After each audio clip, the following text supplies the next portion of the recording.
Hey friends, I was hoping to take some time and go over a little bit of spinal anatomy with you.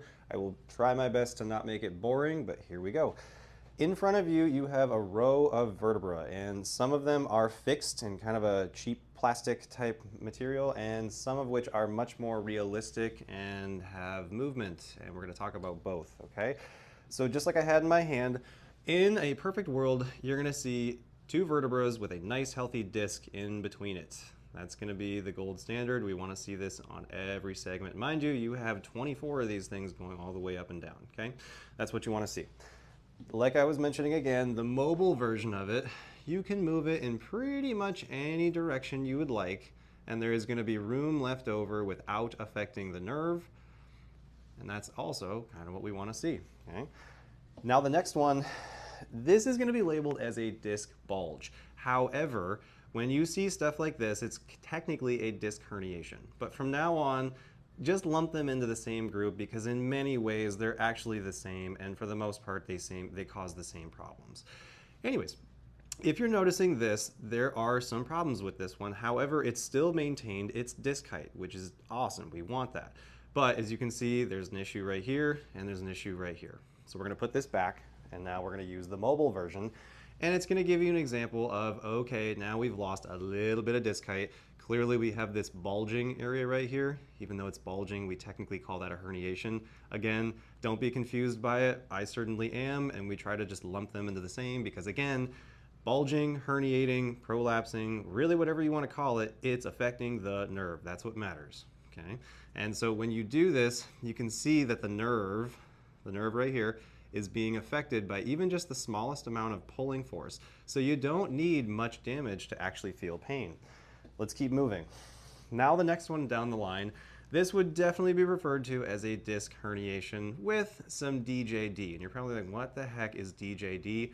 Degenerative joint disease. And if you want to make it less fancy, just call it arthritis. It's kind of the same thing. If you want to make it even more fancy than that, just call it wear and tear. That's another great way of explaining it.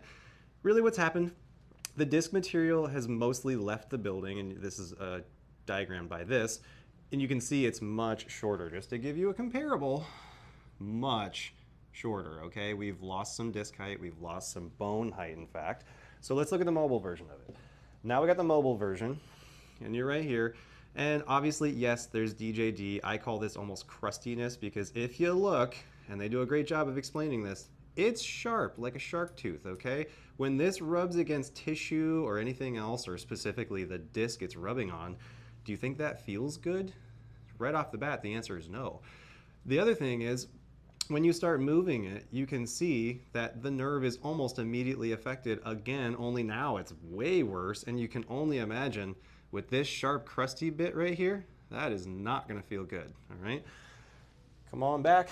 Now I'm gonna leave these alone because the same basically apply, all right? This is a completely collapsed disc, and this is honestly where we would have that conversation of, is surgery right for you? And it would be a much more detailed evaluation. We would absolutely be sending out for MRIs and the whole gambit. Real quick, let's talk about this. There are plenty of nerve charts online. I'm just gonna show this to you for 5 seconds because trust me, there's better ones online. This one's probably 7 years old, but we do use it quite a bit. It just outlines the fact that each part of the bone in the spinal cord is going to go to a specific nerve that's going to drive a specific function. Plenty on that later. Now, the cooler one, in my opinion, is this. It's called dermatomes. And what it really means is, let's just use the example of a low back problem. A low back problem, let's call it L4, L5, and S1. If you notice, all the way down the back of the leg, and come over on this side, all the way down the front, well, not all the way, excuse me, most of the way down the front of the leg. So a problem with just 2 discs in your back can cause an issue on, let's call it 45% of your body. That's pretty significant.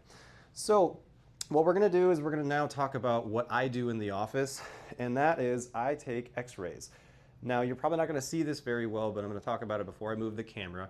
And what happens with an x-ray is you're gonna be able to visualize just the bones, not the disc material. Well, you can see the disc material by the spacing of the bones. Imagine right now this didn't exist. You could see if there was height or no height, and that's where x-rays are good.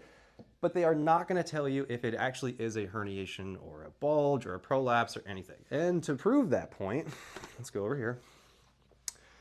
So what I want to show you is on an x-ray, like I said, you will see kind of the crusty, sharp bits in comparison to something that's much more smooth and relaxed.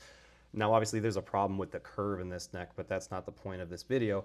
What is the point? Let's familiarize yourself. Again, x-rays, MRI. If you can imagine, the brain would live sort of up here. It's a cutoff. That is the brain stem, okay? And as it goes down, that's the spinal cord. So what I want you to notice, right about here, that's a bone, that's a disc, that's a bone. The discs are perfectly healthy. There's nothing wrong with those. Now when you come down here, they're smushed. That's kind of obvious. But what's less obvious is that little ballooning right there and the same thing right there. That is the disc material, just like this, pushing into the space that that nerve is occupying. And by the way, spinal cord, spinal nerves. One more time, spinal cord, spinal nerves. And then while we're at this, that is the central canal, okay? So some people talk about central canal stenosis. That's the central canal. This is the intervertebral foramen. IVF stands for basically the hole in between the two bones, just in fancy Latin, okay? Anyways, back to this.